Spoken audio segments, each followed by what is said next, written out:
बिस्मिल्लाहिर्रहमानिर्रहीम। शुरू अल्लाह के नाम से जो बड़ा मेहरबान नहायत रहम वाला है। आज की जो हमारी वीडियो है वो है कॉम्प्लीमेंटिंग के मुतल्लिक। जब आपने किसी की तारीफ़ करनी है तो कैसे करेंगे आप, ठीक है। तारीफ़ करते वक्त you are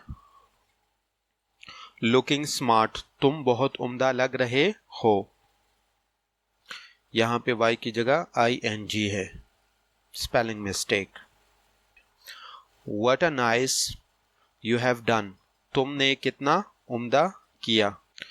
You look great today, आज तुम बहुत अच्छे लग रहे हो। How pretty you are, तुम किस कदर खूबसूरत हो। जब आपने किसी को कम्प्लीमेंट देना हो, किसी की तारीफ करनी हो, तो आप इन जुमलों का इस्तेमाल कर सकते हैं। Thank you for watching my video. अल्लाह हाफिज़।